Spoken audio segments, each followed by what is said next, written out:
Bienvenidos a El Solidario Vive la Noticia. Aquí está el nuevo Solidario con todo lo necesario para entender la información y todos los argumentos en voces de los expertos para reforzar tu opinión. Esta hora de la mañana, excelente tema musical que nos ha preparado para el día de hoy Gonzalo, cariñosamente Chalo Álvarez, con el tema del día de hoy, declaración de renta, de tema que a todos nos interesa más cuando este año el incremento salarial pues fue significativo y todo esto pues repercute también en temas, como ya lo decía la parodia, en la retención en la fuente, en las fechas de declaración, en que si hay que pagar o no pagar, que si se declara y obliga a pagar, bueno, y muchos tips también que seguramente que nos van a dar y donde también además de las personas que tenemos que declarar renta, pues también juega un papel muy importante los contadores. Por eso en el día de hoy tenemos un invitado especial a este tema que hemos denominado ¿Tienes que declarar renta? Las orientaciones y las sugerencias aquí en el Solidario y también lo que la DIAN pues requiere o exige en esta situación que hoy tenemos, pues que bueno, nos gusta a todos, pero bueno, hay que también cumplir con las normas, con la ley, pero también hay que mirar que esto sea de una manera justa. Por eso, para el día de hoy tenemos una pregunta en las redes sociales y ustedes ayúdenos a diligenciarla, participen, interactúen. Ya tenemos bastantes preguntas en las redes sociales. Claro, vamos a dar paso también a ellas. Y la pregunta que ahí está general es, ¿tienes que declarar renta? ¿Sabe dónde? ¿Cómo? ¿Cuándo? Ahí está, ¿sí o no? Entonces ayúdenos a interactuar y tenemos información también ahí desde las redes sociales. Y tenemos un invitado muy especial. Paulita, ¿de quién se trata? Bueno, nuestro invitado del día de hoy es Carlos Arturo Rodríguez B. ¿Quién es Carlos Arturo? Él es contador público y abogado de la Universidad Libre de Colombia, especialista en contabilidad financiera internacional de la Javeriana. Así que le vamos a dar la bienvenida y por supuesto también agradecerle a nuestro invitado que haya sacado este tiempito para todos nuestros asociados que tenemos estas dudas. Ya lo decía Miguelito con este tema tan importante porque hay muchos que no sabemos cómo realizar este proceso. Carlos Arturo, tenga usted muy buenos días y gracias y bienvenido a nuestro programa El Solidario. Paula, hola, buenos días. ¿Cómo están? ¿Me escuchan bien? Sí, señor.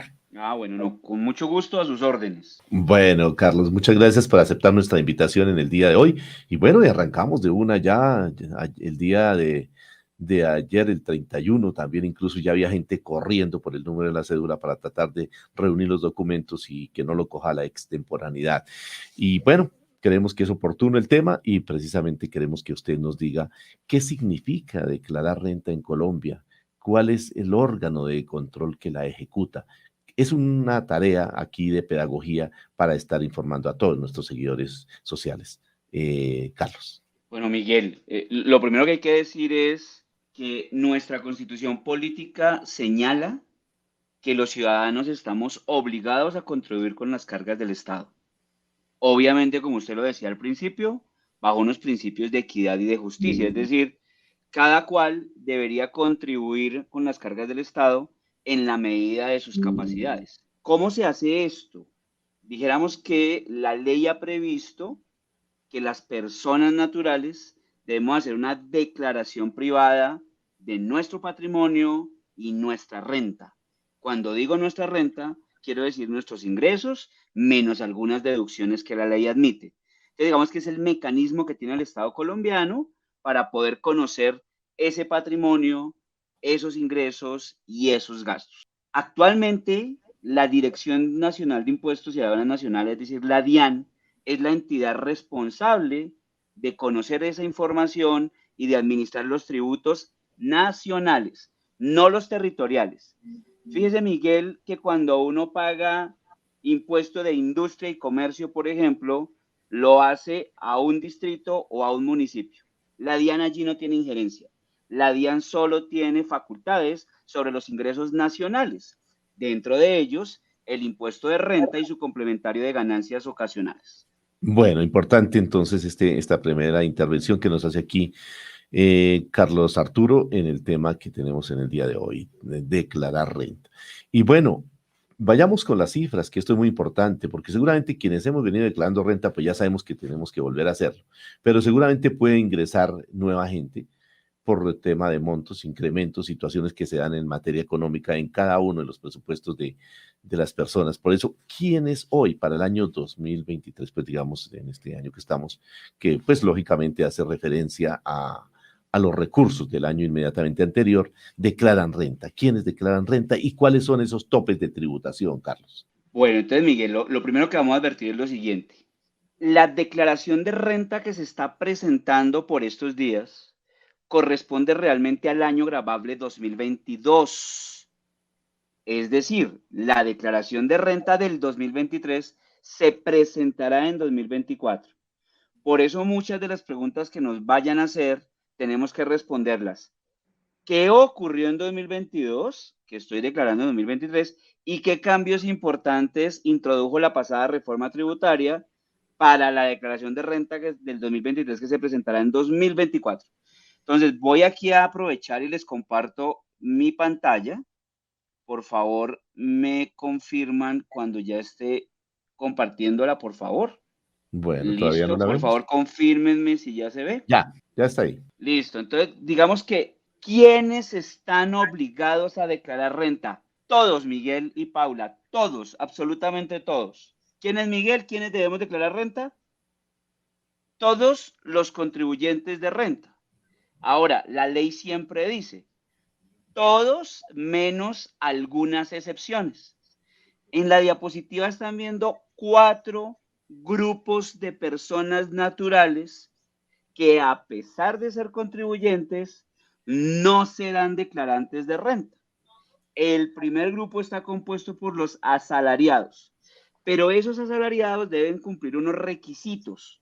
Primer requisito, no ser responsable de IVA. Si soy responsable de IVA, automáticamente ya sé que debo declarar renta. Entonces, los asalariados, ¿qué requisitos deben cumplir para no declarar renta?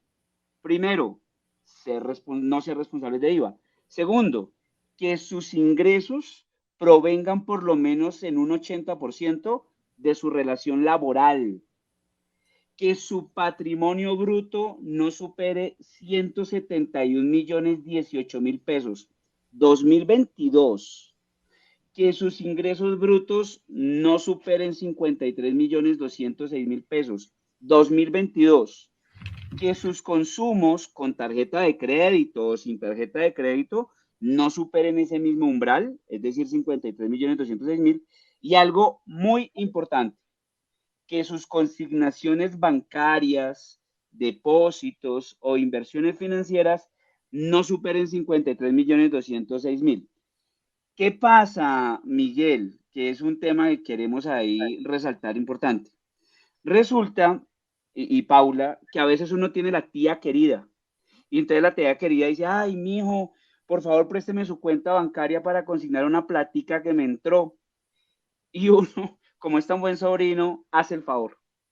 Pues resulta que la DIAN tiene conocimiento de todas las consignaciones que nos hacen en el sector financiero, porque las entidades del sector financiero le reportan esa información a la DIAN. Por lo tanto, la DIAN ya sabe que en su cuenta bancaria hubo una consignación. Lo que pasa es que la DIAN no sabe que la consignación provino de la tía querida. Fíjense que superar el límite de 53.206.000 puede significar que hacerle el favor a la tía querida implique que yo termine obligado a declarar renta. Y Miguel, un tema importante ahí, Paula. Declarar renta per se no es sinónimo de pagar impuesto de renta. Porque fíjese que si yo tengo la prueba de que ese dinero no es mío y no es un ingreso, pues yo lo declararé como un pasivo, es decir, como una cuenta por pagarle a mi tía querida. Pero sí tendré la obligación de declarar. Eso es muy importante. Entonces hay que tener cuidado con esos favores que uno hace de prestar la cuenta bancaria, porque la DIAN de suyo, pues ya conoce esa información. Miguel, está muteado. Ya. A ver, Carlos, sí, mire, ahí en esa parte que nos mostraba de esos, de quiénes son los que declaran, y hablando ya de los asalariados, El tema de relación laboral, el que tiene un patrón, bueno, se supone. La pensión, ¿cómo juega ahí? ¿Se tiene en cuenta o no, los pensionados? Bueno, entonces, deme permiso, entonces yo hago algo adicional. Entonces voy a aprovechar esa pregunta para absolver un tema aquí. Cuéntenme si de nuevo están viendo la diapositiva. Sí, señor. Listo, entonces fíjense. En el segundo grupo de no obligados a declarar están las demás personas naturales. Entonces, fíjense, yo no soy asalariado, no lo soy. Ejerzo mi actividad independiente, ¿verdad? Entonces, soy ganadero, soy agricultor, ejerzo una profesión liberal, etc. Los mismos requisitos que un asalariado para no declarar renta. Los mismos, salvo que no me contabilizan que el 80% de mis ingresos provengan de una relación laboral, por supuesto. Ahora, su pregunta, Miguel. Resulta que en Colombia, cuénteme por favor si está viendo aquí una diapositiva de título Sistema Cedular. Sí, sí, señor. Ahí está, sistema Listo, celular. Miguel. Listo, Miguel. Entonces, mírenme a los ojos, concéntrense en mí, mírenme acá. En Colombia, las personas naturales tributamos a través de un sistema que llamamos sistema cedular. Por favor, entienda una cédula como un cajoncito. Entonces, tenemos un cajoncito que llamamos pensiones, otro cajoncito que llamamos dividendo y un último cajoncito que llamamos la cédula general. Dentro de la cédula general hay unos compartimentos, uno se llama rentas de trabajo, el otro rentas de capital y al final rentas no laborales. Entonces, ¿qué pasa con las pensiones, Miguel? Las pensiones hacen parte de la renta de una persona natural. Solo que en Colombia las pensiones tienen una renta exenta de hasta 1.000 VTs mensuales. 1.000 VTs mensuales a precios del 2022 estaríamos hablando de 38 millones de pesos aproximadamente. Luego, en Colombia, los pensionados que ganaran pensión mensual hasta 38 millones de pesos no pagan impuesto de renta porque su renta es exenta. Solo se grabará el exceso, lo que supere 38 millones. Para el 2023 estamos hablando de 42 millones de pesos aproximadamente. Entonces, en Colombia, las personas pensionadas pues tienen un beneficio muy importante. Pero cuento una anécdota ahí, Miguel y Paula. Imagínense que un pensionado de extranjero conoce al amor de su vida al final de sus días y viene y se radica en Colombia, ¿sí? Y recibe la pensión desde el exterior. Ese beneficio de hasta 38 millones exento solo aplicaba hasta el año pasado para pensiones que hubieran sido otorgadas bajo la ley colombiana. Entonces, ese pensionado que recibía la pensión del exterior se la grababan en Colombia. Por eso ese pensionado hasta el año anterior decía, no, mejor me hubiera conseguido un amor en otro país. Pues resulta que la reforma tributaria para el 2023 y subsiguientes extendió el beneficio tributario. Y entonces ahora las pensiones que vienen desde el exterior también quedaron con el beneficio de las 1.000 VTs. O sea que tranquilos los pensionados que reciben pensiones del exterior pueden enamorarse tranquilamente en Colombia, que a partir del 2023 las pensiones hasta 42 millones no se las van a grabar. Muy bien, Bueno, Miguel. válida todas estas aclaraciones que tenemos en el día de hoy. Interesante este diálogo. Y bueno, aquí decimos pensión, pero cuando hablamos de los maestros, que son la mayoría de nuestros seguidores aquí en redes sociales, hablamos del maestro pensionado retirado, no del activo, porque lo del activo, pues ahí la parte laboral, Carlos nos aclarará ese tema. Pero bueno, Paulita tiene también más preguntas para el invitado en el día de hoy y agradeciendo a quienes están hoy haciendo los comentarios en redes sociales y haciendo las preguntas que ya haremos referencia a algunas de ellas. Así es, Miguelito. Bueno, y referente a este tema que estamos trabajando el día de hoy, y bueno, solicitarle a todos nuestros seguidores que los que quieran hacer preguntas, las hagan aquí para aprovechar nuestro invitado y que él nos aclare todas estas dudas en un tema tan complejo como lo es la declaración de renta. Yo antes de hacer mi pregunta, quiero también aquí, Gloria Yolanda Hernández nos está preguntando si ella reclamó las cesantías parciales este año, ¿esto va a afectar la declaración, Carlos? Y a esto pues voy a unir una pregunta que yo también tengo acá. ¿Cuáles son esos cuidados especiales que debemos tener en la declaración de renta para el siguiente año, o sea, para este 2024. Atándolo ahí un poquito, uniéndolo con la pregunta de Yolanda, que ella hizo esa reclamación de cesantías parciales, y esto cómo le va a afectar la declaración para el siguiente año. Bueno, Paula, aquí nos toca dividir el tema en dos. Recuérdate que hace un tiempo bastante las cesantías tenían un régimen de retroactividad, que es lo que se conoce como el régimen tradicional de las cesantías. Pero posteriormente abandonamos ese modelo y quedamos en un nuevo modelo en el cual anualmente el empleador le va consignando las cesantías al empleado en un fondo de cesantías. Vamos bien hasta ahí, ¿verdad? Voy a hablar de la parte más fácil, el nuevo régimen. Entonces, ¿qué ocurre? Cuando mi empleador me consigna las cesantías en el fondo de cesantías, a pesar de que yo no las haya retirado, ahí ya hay un ingreso tributario y debo declararlo como ingreso tributario. Solo que las cesantías son una renta exenta. Entonces, en un formulario de renta, lo sumo en la parte superior de los ingresos, pero lo resto en las rentas exentas. Es exento para aquellos que tengan un salario mensual que no supere en promedio los 13 millones de pesos. Entonces, si mi salario no supera ese umbral, toda mi cesantía será exenta. Pero ojo, yo la debo declarar como ingreso con el simple hecho que mi empleador me la haya consignado en el fondo, así yo no la haya retirado. También puede ocurrir que por retiro o por cualquier circunstancia, mi empleador me paga directamente la cesantía. En ese evento, Paula, también es un ingreso fiscal en ese año. Ahora, ¿qué pasa con el régimen tradicional, el anterior, el de la retroactividad, que seguramente cubre a muchos maestros? Pues resulta que mi empleador está en la obligación de anualmente irme contando el estado de cuenta, el saldo. Entonces, vamos a suponer que yo tengo 50 millones de pesos de cesantía acumulada y al año siguiente ya tengo 55. Esa diferencia entre 55 y 50, quiero decir 5 millones en mi ejemplo, es lo que yo debería declarar como ingreso por cesantía, advirtiendo que la cesantía es una renta exenta en la mayor cantidad de las personas. Por lo tanto, hay que declararlo como ingreso, pero se resta como renta exenta. Paula, frente a tu pregunta, ¿qué cuidados hay que tener? Ocurre lo siguiente. Colombia pertenece hace unos años a los países de la OCDE. Y entonces en esos países funciona de la siguiente manera. El recaudo por impuesto de renta aproximadamente corresponde en un 80% a las personas naturales y en un 20% a las personas jurídicas. En Colombia es todo lo contrario. Las personas jurídicas contribuyen con el 80% y las naturales con el 20%. Entonces, para que Colombia se parezca un poco más a los países de la OCDE, el gobierno del presidente Petro, con la reforma tributaria del año pasado, lo que buscó es que las personas naturales ahora tributen más.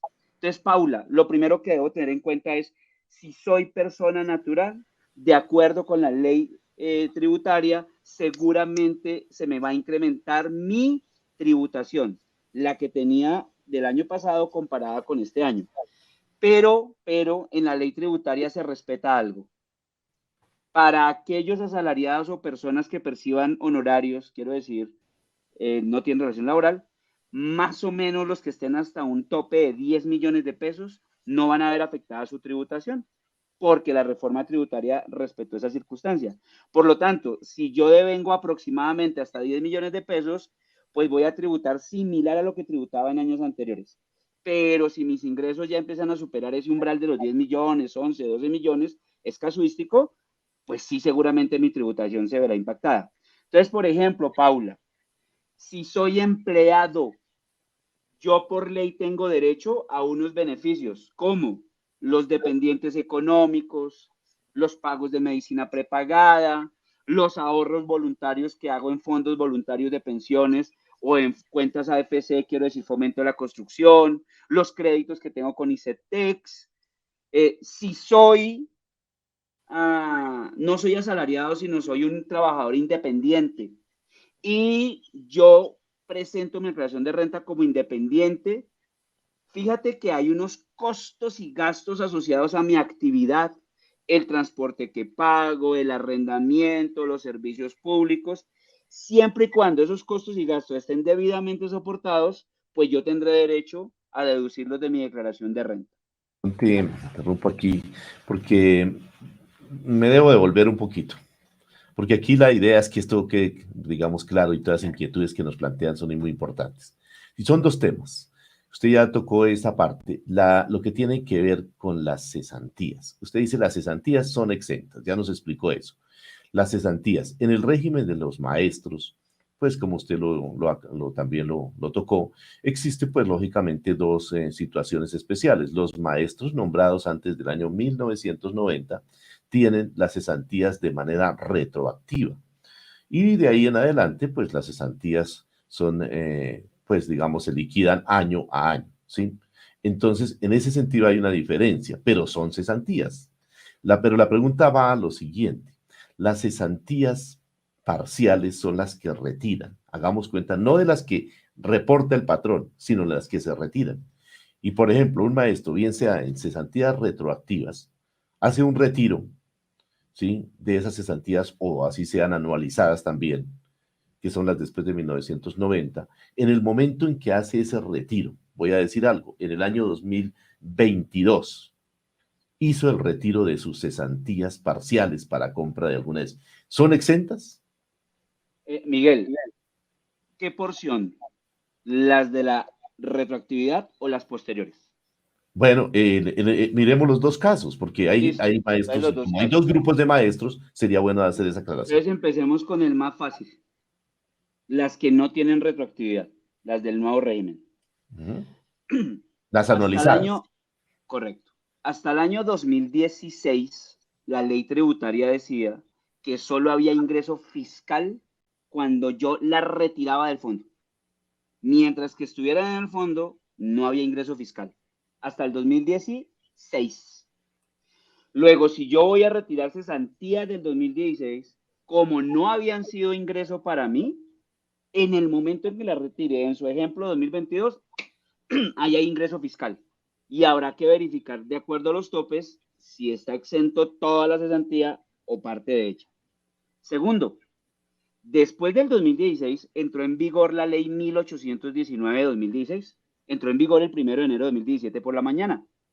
Luego, si yo voy a retirar cesantías de 2017 en adelante, esas cesantías en mis declaraciones de renta de 2017, 18, 19, etcétera, yo ya tuve que haberlas declarado cuando mi empleador me las consignó, porque eso dijo la ley en su momento.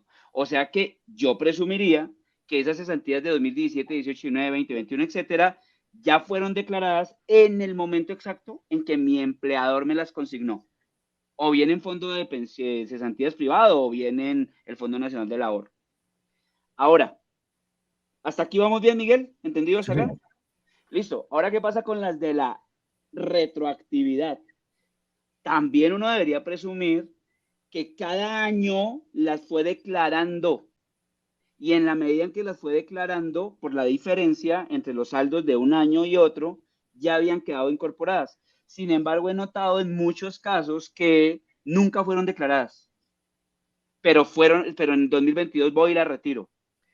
Podría uno pensar, en gracia de discusión, que sería mejor declararlas, pero eso sí, advirtiendo que la gran porción de ellas, dependiendo del nivel de ingreso, son exentas. Mejor dicho, Miguel, para redondear el tema, las cesantías, a pesar de que son un ingreso tributario por la parte de arriba del formulario, por la parte de abajo del formulario, son una renta exenta. Bueno, creo que hay claridad en este tema de lo que son las cesantías, pero también aprovechando una pregunta que hace aquí Marta Gallego frente a la pensión. Cuando un maestro retira su pensión, desafortunadamente le demoran un año o a veces hasta más tiempo en pagársela. Y cuando se la pagan, pues le hacen el retroactivo a la fecha que cumplió los requisitos. Sí. Ese retroactivo de la pensión, que es un monto por lo general alto, Sí. ¿está o no está exento en el tema de la declaración de renta? En mi opinión también es una renta exenta. Los romanos enseñaban que lo accesorio corre la suerte de lo principal. Lo principal es la pensión, lo accesorio es la indexación. Entonces, en mi opinión, hace parte del pago de pensión. Exactamente, porque es que esa dificultad la hemos tenido también en el tema de lo que es la retención en la fuente. No es culpa del trabajador que le acumulen situaciones y luego le apliquen la retención en la fuente. Eso sucede en los ingresos. Cuando hay algún incremento por alguna razón, el gobierno se demora en pagar meses y luego le paga ese acumulado, y cuando le paga ese acumulado, entonces viene la retención en la fuente. Pero si se lo hubieran pagado mes a mes como correspondía, no lo alcanzaba a cubrir la retención en la fuente. Esa es una inquietud también que es muy generalizada en el magisterio. Sí, lo que ocurre es lo siguiente. Una cosa es que me paguen la pensión, que no debería tener retención en la fuente porque es una renta exenta, y otra cosa es que me paguen salarios, por ejemplo, emolumentos atrasados, que es un tema diferente. Ahora hay que entender lo siguiente. La retención en la fuente no es un impuesto, es un mecanismo de pago anticipado del impuesto. ¿Por qué razón? Imagínense que yo percibo un ingreso en enero del 2022. Si el Estado no tuviera implementado el mecanismo de la retención en la fuente, tendría que esperarse hasta septiembre del 2023 para recibir el impuesto derivado de ese ingreso. Para que no tenga ese problema de flujo de caja al Estado, el Estado ha implementado un mecanismo para que en la fuente se vaya haciendo la retención mes a mes. Eso también le da una tranquilidad al empleado, por ejemplo, de que no se le va a acumular todo el pago del impuesto allá en septiembre del 2023, sino que mensualmente, de manera paulatina, va a ir pagando el impuesto de manera anticipada. Bueno, Paulita tiene más inquietudes aquí a las 10 de la mañana, 39 minutos. Este es el solidario y este tema de la declaración de renta. Paulita. Bueno, así es, Miguelito. Aquí tenemos más preguntas, más inquietudes y ya usted lo decía. La idea de esta intervención, de esta charla, es que nos quede a todos muy claro este tema, incluyéndome aquí porque pues hay muchas preguntas sobre este proceso de declaración de renta.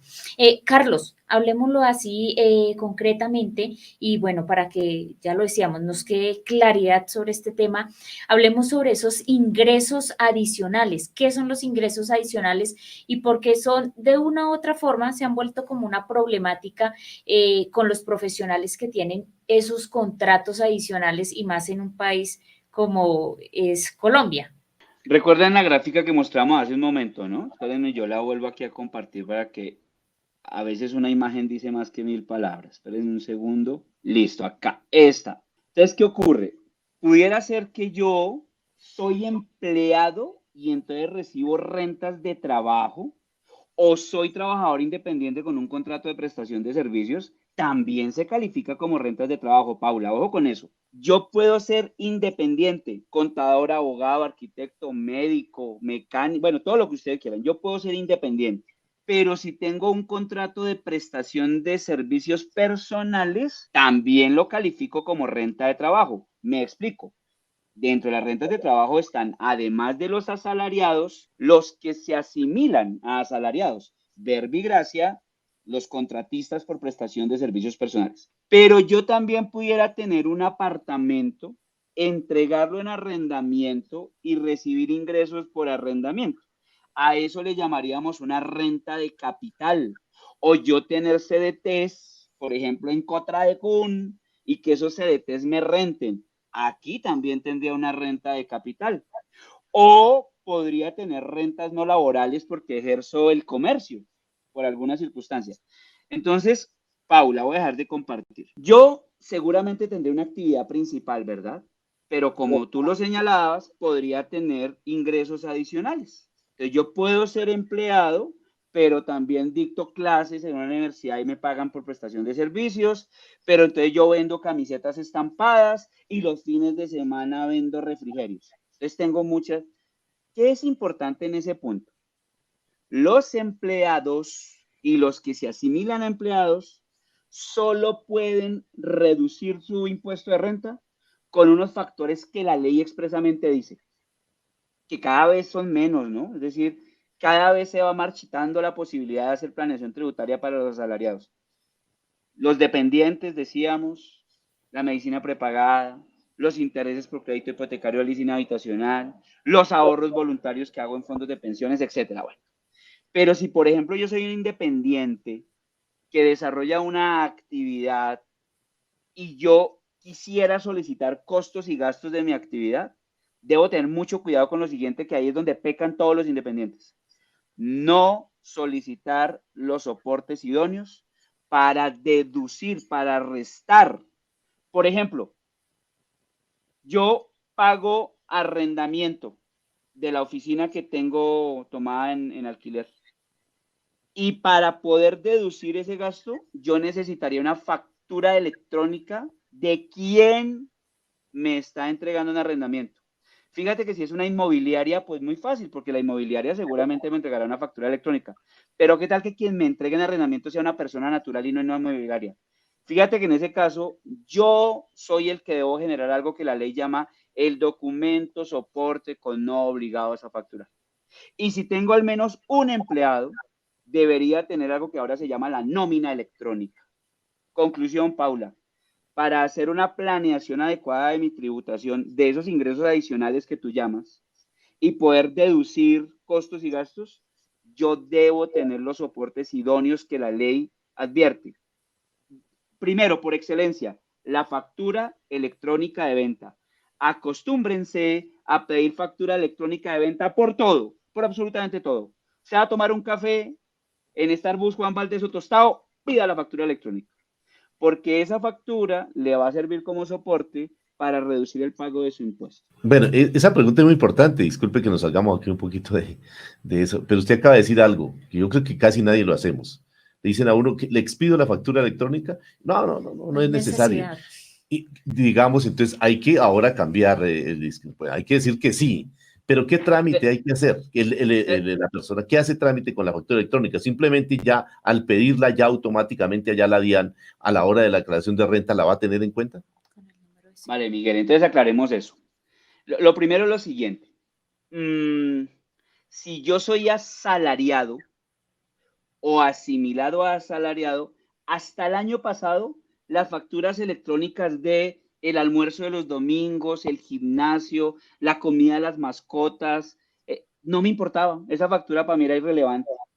Resulta que la reforma tributaria del año pasado, con el propósito de masificar la factura electrónica, dijo lo siguiente. Dijo, mire, si usted es asalariado o asimilado a asalariado, le voy a dar permiso que en su declaración de renta, se reste o se deduzca hasta el 1% del total de las compras que hagan el año de bienes o servicios, sin importar el bien o servicio.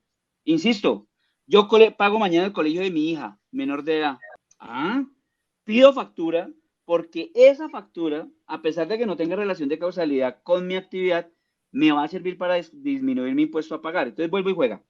La ley dijo, para los asalariados, asimilados, asalariados y tal, hasta el 1% del total de compras del año de bienes y servicios, sin importar el bien o el servicio, sin que supere un tope de 10 millones de pesos aproximadamente el total. Entonces, condiciones. Primero, que esté soportado con factura electrónica de venta, obligatorio. Segundo, que esté a mi nombre. Y tercero, que yo lo pague a través del sistema financiero. Quiero decir, tarjeta de débito, crédito, Nequi, Daviplata, transferencia, etc. Entonces, Miguel y Paula, ustedes me verán a mí, y a mi hija dice, ay, mejor no salgo contigo, papi. Cualquier café que me tomo, pido factura. Cuando yo estoy pidiendo la factura, el vendedor solo me puede preguntar 2 datos, máximo 3. Primer dato, nombre o razón social a nombre de quien se hace la factura. Segundo dato, cédula o NIT. Y si yo quiero que la factura me llegue a un buzón electrónico, doy mi correo electrónico. No me pueden pedir el root, no me pueden pedir la dirección, el teléfono y mucho menos la fecha de cumpleaños. No. Solo me pueden pedir nombre o razón social, NIT o cédula y el correo si quiero que me llegue al correo. Esto que acabo de decir lo pueden encontrar en la circular externa 07 del año 2022 de la DIAN. Repito, circular externa 07 de 2022 de la DIAN. Ahí está resumido lo que estoy aquí advirtiendo. Miguel, ¿es claro el punto? En parte. La pregunta es, el trámite que debo hacer. Listo, lo primero, pedir la factura electrónica. Pero Listo. segundo, ¿debo esas facturas electrónicas enviárselo a mi contador al momento de la declaración de renta o tengo que, o cruzado de Sí, brazos? señor. Sí, señor. Los costos y gastos son rogados. Quiero decir, cuando yo esté elaborando mi declaración de renta, entonces debo tener la colección de facturas electrónicas. Si usted dio un correo electrónico, pues ahí las tiene todas coleccionadas y sumarlas, verificar que no superen el 1% del valor que estamos hablando y las puede para el 2023 y subsiguientes tomar como una deducción en la renta. Eso para asalariados y tal. Ahora, vamos a pensar en un profesional independiente que tiene su oficina, que presta servicios, etcétera. O incluso para mecánicos, personas que prestan mantenimiento, etcétera, que tienen su negocio, su emprendimiento. Para esas personas sí es absolutamente indispensable tener la factura electrónica. Porque si no la tienen en la mano, no se van a poder reducir. Entonces, imaginen que yo me dedico a vender refrigerios a Cotraecún, le vendo refrigerio a Cotraecún. Entonces, yo le facturo a Cotraecún o le cobro a Cotraecún y para poder restar las compras de los insumos, de las personas que me colaboran, etcétera, para todo necesitaré la factura electrónica o la nómina electrónica porque si no la DIAN no me va a permitir reducir esos ingresos para que mi renta sea menor. Carlos, yo tengo una pregunta de acuerdo a este proceso tan importante que se debe hacer, que de hecho es un ejercicio que hemos empezado a hacer también, digamos, en la familia, por lo menos cuando uno va y tanquea el carro, ¿no? Lo que usted ya hacía, esas facturas no son importantes, decía uno, ¿no? En este momento ya vemos cómo o cuál importante es pedir una factura electrónica en el momento en que usted va y tanquea su carro o su moto, o bueno, el medio de transporte. Cuando uno pide esa factura electrónica y en algunas oportunidades, bueno, se supone que esto debe llegar al correo, ¿no? Porque para eso uno ha dado previamente sus datos. Pero cuando esas facturas electrónicas no llegan, se demoran, y pues ya lo decíamos, es que nos ha pasado en algunos casos, no llega esa factura electrónica, ahí como hace uno, diría uno, ¿perdió? ¿O qué pasa en estos casos cuando no le emiten esa factura electrónica a uno? Entonces vamos a tratar de aclarar el primer punto, Paula. Yo soy asalariado y entonces tengo mi vehículo particular y entonces voy y tanqueo. Fíjate que esa factura que me van a expedir, lo que me sirve es para el propósito que habíamos dicho, que yo sume todas mis compras durante el año, que las multiplique por el 1% y que la sumatoria no supere 10 millones. Eso para un asalariado. Ahora, vamos a suponer que es la persona de los refrigerios, ¿te acuerdas? Y esa persona tiene su vehículo, pues que además de ser su servicio particular es con el que trabaja todos los días. Para esa persona sí es súper requete importante la factura, porque esa factura no es el 1%, sino es el total del valor de la factura, porque es parte de sus gastos para poder desarrollar su actividad. Bueno, ahora, segunda aclaración. Si yo puedo pedirle al vendedor que me entregue la representación gráfica de la factura ahí en el punto de venta. O sea, que además de que me llegue al correo electrónico, yo puedo pedirla físicamente en el punto. Entonces, si tú tienes ese temor de que la factura no te llegue al correo, pues entonces pidámosla ahí en el punto. Y el vendedor está obligado a entregarme la representación gráfica de la factura electrónica. Ok. Para evitar esos problemas. Bueno, una pregunta aquí, haciendo de abogado del diablo, dicen algunos. ¿Es posible arreglar, maquillar, camuflar los valores de la declaración de renta? ¿Qué efectos puede tener esta práctica? Yo voy a presumir la buena fe, Miguel. ¿Sí? La Constitución Política dice que en las actuaciones públicas se presume la buena fe, artículo 83. Yo a veces considero que no es por mala fe, sino por desconocimiento, por ignorancia, ¿cierto?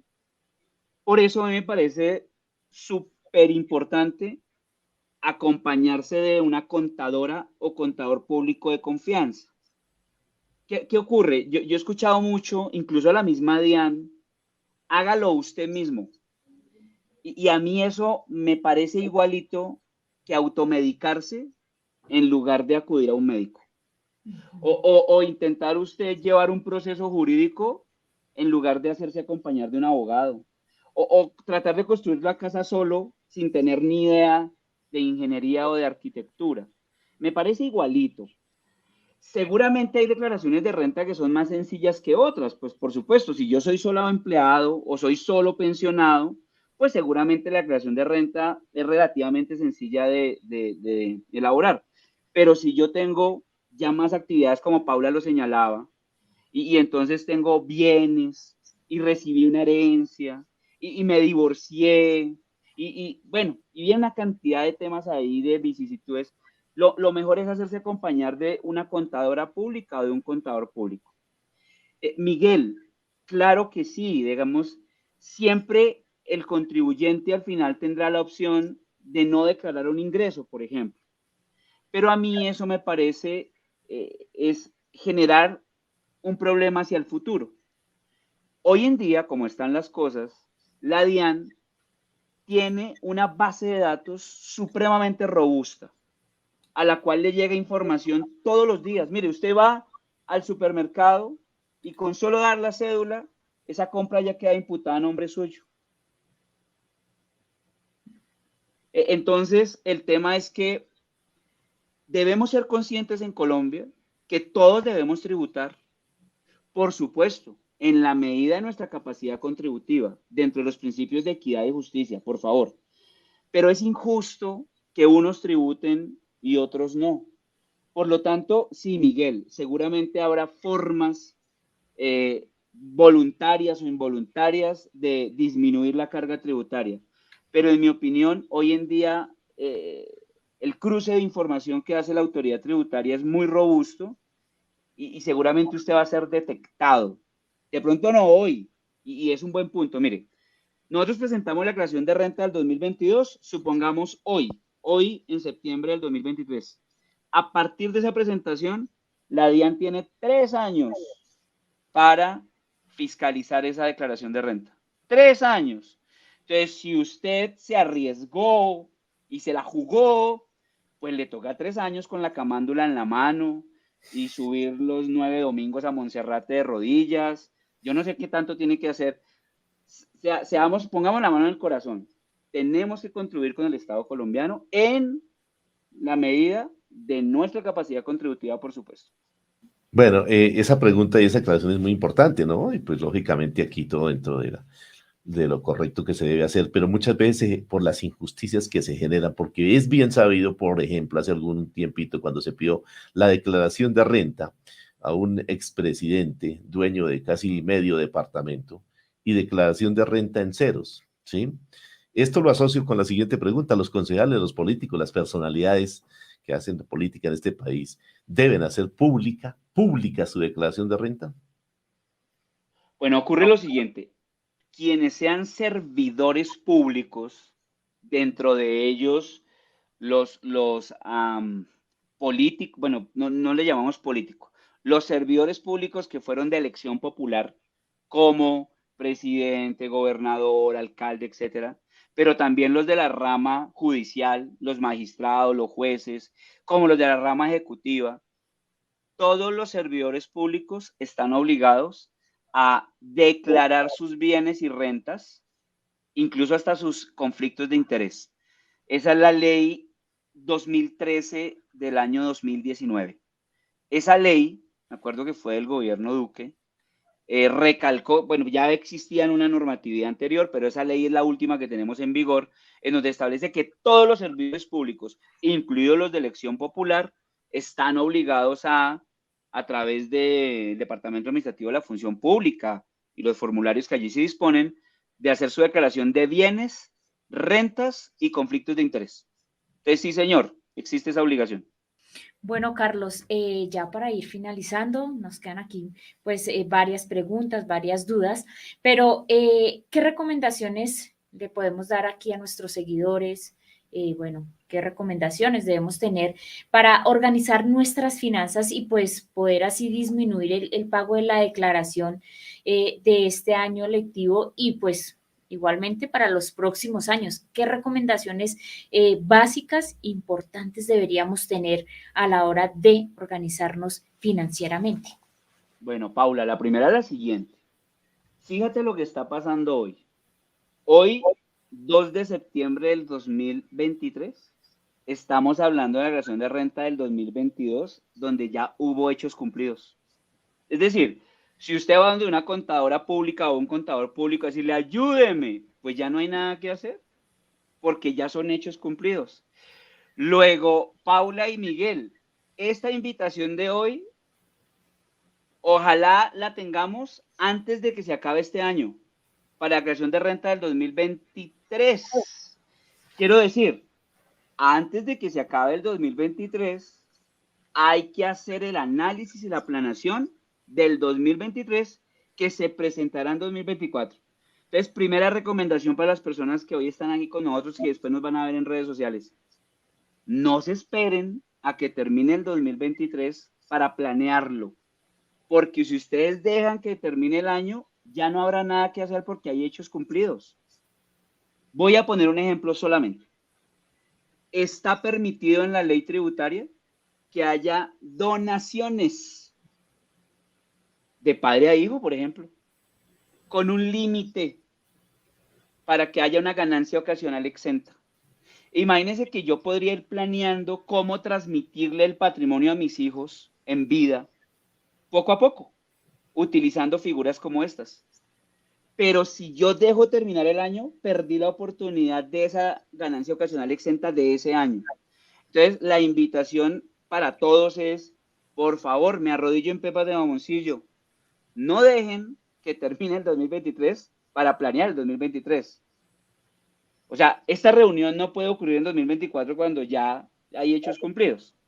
Segundo, hay que asesorarse de su contadora o contador para identificar en su caso concreto empleado, contratista, comerciante, etcétera, cuáles son los beneficios tributarios que se podrían aprovechar y cuáles son los límites de esos beneficios. Y eso hay que hacerlo antes de que se acabe el año. Y por último, hay que pedir factura por todo. Pidan factura por todo. Si son empleados, les va a ayudar a disminuir ahí por el 1% que hablamos.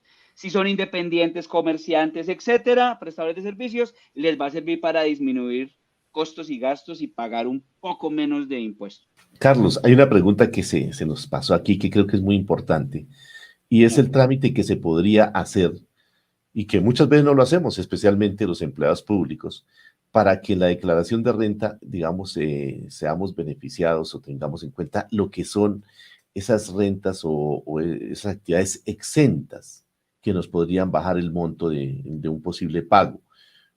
Por decir algo, si hay un préstamo de vivienda, eso de una u otra manera, si se hace algún trámite, favorecería, y así podrían haber otras situaciones cuando también se tienen hijos en situaciones de discapacidad. Bueno, hay situaciones que podrían ayudar y que no las conocemos, o a veces por falta de información que podrían hacerse el trámite para bajar, y lo que llaman exentos, no sé, la parte de los exentos. Miguel, los empleados y asimilados a empleados tenemos 12, digamos, grupos de beneficios tributarios. El primero, lo que llamamos las rentas exentas, donde están, por ejemplo, los ahorros voluntarios que yo hago en fondos voluntarios de pensiones, los ahorros que yo hago en cuentas AFC de fomento de la construcción, esos son rentas exentas. Y tenemos un segundo grupo que llamamos las deducciones de ley, como los independientes que usted señalaba, los préstamos, los intereses que pago por préstamos de crédito hipotecario o de leasing habitacional, etc. Y ahí aprovecho para hacer un comentario. Hasta el año pasado existía un beneficio tributario por dependientes. Entonces decían, si usted tiene dependientes, quiero decir, hijos menores de 18 años, hijos menores de 23 años que estén en la universidad y que usted esté pagando la universidad por ellos, hijos con alguna discapacidad, padres, cónyuge pobre, dice la ley, bueno, ese tipo de circunstancias, esos dependientes económicos suyos, entonces usted podía restarse hasta el 10% de su ingreso sin que superara, creo que eran 32 VTs al mes, algo así como 1.500.000 pesos. Bueno, la ley de reforma tributaria, la del año pasado, trae un nuevo beneficio tributario, adicional al que ya existía. Y es que por cada dependiente, sin superar 4 dependientes, puedo restarme 3 millones de pesos por dependiente. O sea, hasta 12 millones, porque son 4 dependientes máximo. Entonces, por ejemplo, decir, ay, no se puede hacer de planeación tributario. Claro que sí puede hacer tributaria. Tenga otro hijo y ahí tiene otro dependiente. Y por cada hijo nuevo, 3 milloncitos de pesos. Vean, sí hay formas de hacer planeación tributaria. Dejando de Muy bien, planear claro. o de planificar. De planificar. Miguel y Paula, digamos una recomendación que yo siempre advertiré, y es, así como cuando uno se enferma acude al médico, yo les pido el favor que para estos temas de renta y de impuestos, porque está en juego el patrimonio de cada uno de nosotros y de nuestras familias, y eso no se puede dejar al garete. Entonces hay que acudir ante el profesional que corresponde, en este caso la contadora o el contador público, que tienen el conocimiento, la experiencia para ayudarle no solo a pagar este impuesto de renta de este año, sino a planear los futuros. Eso es muy importante. Bueno, Paulita tiene una pregunta y más adelante que no se nos vaya a escapar, dejar aquí de pronto alguna información respecto a cómo contactarlo, porque creemos que aquí quedan todavía seguramente muchas dudas, muchas preguntas. Pero Paulita tiene ya, para ir cerrando también ya una de las últimas preguntas que le tenemos, Carlos. Carlos, yo tengo una pregunta, voy a poner aquí un ejemplo y me parece que es una pregunta súper importante. Digamos que yo, Paula Porras, por distraída, dejé pasar la fecha para declarar renta. ¿Qué va a pasar conmigo? ¿Qué va a pasar con Paula Porras? Porque se le olvidó la fecha, no puso cuidado y se pasó la fecha de declarar. ¿Qué va a pasar conmigo, Carlos? Ok, el Estatuto Tributario prevé unas sanciones por extemporaneidad en el pago de la declaración. Entonces, digamos, habrá una consecuencia que es una sanción, ¿cierto? La sanción mínima actualmente está en 10 VTs, quiero decir, 420.000 pesos. Y si había pago a hacer, pago de impuesto, los intereses de mora, ¿no? Por el retardo que haya. Pero sí quiero señalar lo siguiente, Paula, porque ya nos está pasando. La ley de reforma tributaria autorizó a la DIAN para que le facture el impuesto de renta a los omisos. Un omiso es aquel que no presentó la declaración estando obligado a hacerlo. Entonces, imagínate que se pasó este año, yo no presenté la declaración y a mí se me olvidó el tema.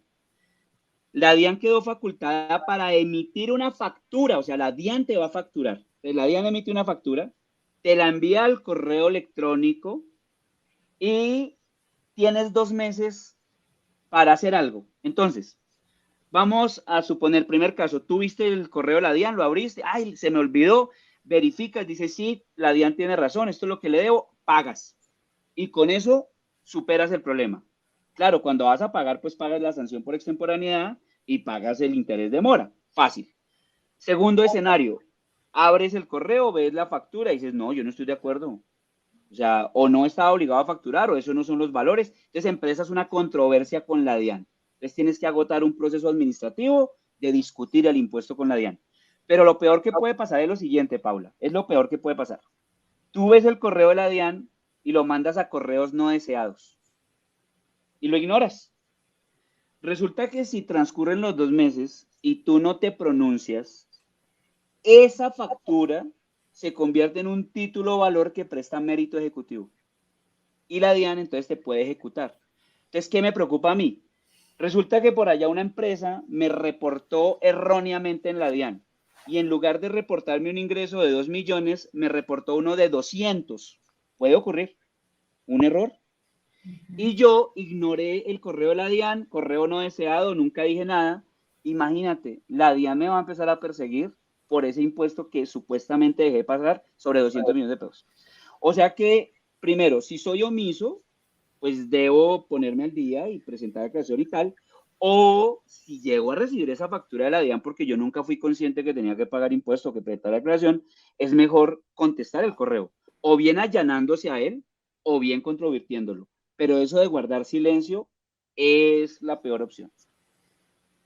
Bueno, Carlos Arturo Rodríguez Vera, nuestro invitado en el día de hoy, excelente, muchísimas gracias por por haber participado en el día de hoy. Solo para finalizar, si usted nos puede regalar un contacto, un número de celular, un correo, Claro, que es denme un importante segundo, para denme ampliar. un señor. Usted ha citado algunas normas. A veces nosotros Sí, somos como, ¿cuál era el Santo Tomás? ver para creer. Queremos leer más. Usted habló de la reforma estatutaria, perdón, la reforma al estatuto tributario. Bueno, todo el tema de reforma en Sí, el tema. señor. ¿A dónde lo consultamos? ¿A dónde está eso? Lo que pasó el año pasado con la reforma. El Si estatuto quiere, tributario está vigente. Bueno, toda esa parte la consultamos en DOTE. podemos hacer lo siguiente. Yo le remito a Cotra de Kun los documentos que podrían soportar esta charla del día de hoy, esta entrevista, Ajá, para que ustedes lo puedan disponer para los asociados de la cooperativa. ¿Les parece? perfecto. Bueno, Listo. Entonces, dos mensajes para finalizar. Quédate con quien, quédate con quien te actualice en la declaración de renta de las personas naturales. Hablar de amor cualquiera puede, ¿cierto, Paula? Sí, señor. Cualquiera puede. Segundo, estos son mis datos. Me pueden contactar a través de mi correo electrónico, de mi cuenta de WhatsApp o de mi cuenta en Instagram. Entonces, súper bienvenidos. En Instagram regularmente cargo videos de corta duración explicando temas coyunturales de fácil comprensión. Les agradezco mucho la invitación, la pasé muy bien y esperamos haber contribuido un poquito en el entendimiento de este tema, especialmente para aquellas personas que no están en el día a día de los impuestos. Muchas gracias por la invitación, muy amables. Bueno, no, a usted, Carlos, muchísimas gracias de verdad por habernos brindado este espacio. También un saludo muy especial y un agradecimiento por parte de todos nuestros seguidores que estuvieron aquí muy pendientes. Bueno, desafortunadamente no pudimos leer todas las preguntas, pero ya ahí Carlos nos dejaba muchos de sus datos para poder, bueno, estar en contacto con todas las aclaraciones acerca de estas dudas que tenemos para la declaración de renta. Carlos, muchísimas gracias. Las puertas del Solidario quedan abiertas cordialmente para cuando nos quiera acompañar en una próxima oportunidad. Con gusto, ojalá sea antes de que se acabe el año para planear la creación de renta del 2023.